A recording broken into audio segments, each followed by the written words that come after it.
7h15, l'heure de jeter un coup d'œil sur la presse de ce mardi 16 août. L'onde de choc est telle que beaucoup de vos journaux reviennent ce matin sur les suites de l'agression de Salman Rushdie vendredi dans l'État de New York. Un choc planétaire, titre par exemple l'Humanité, qui note que l'Iran est pointé du doigt dans cet attentat. Le Figaro titre, lui, sur les ambiguïtés du régime iranien dans cette affaire, alors que Téhéran a démenti hier tout lien avec l'auteur de la tentative d'assassinat. Rushdie à la une également de Libération, qui ouvre ses colonnes à plusieurs écrivains et intellectuels. Des écrits du cœur pour Salman Rushdie, écrit le journal. Des écrivains qui saluent celui qui n'a fait aucune concession.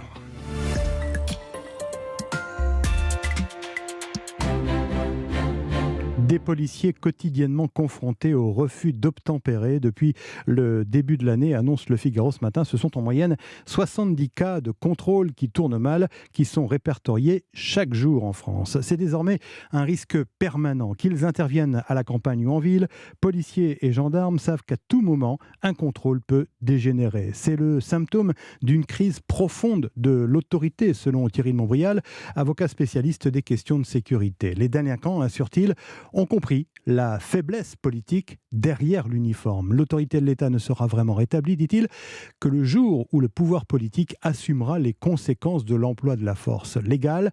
Or, assure Thierry de Montbrial, les délinquants savent maintenant que la consigne donnée aux forces de l'ordre est d'éviter le contact. Dossier à lire ce matin dans le Figaro.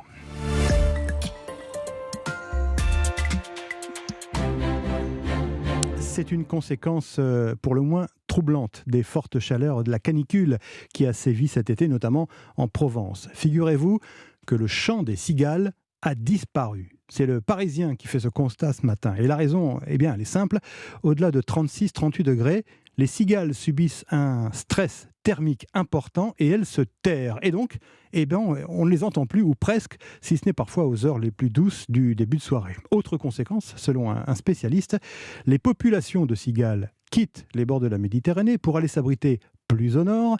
Et si ça continue, il deviendra commun dans quelques années d'entendre chanter les cigales du côté de la vallée du Rhône et même dans les Alpes.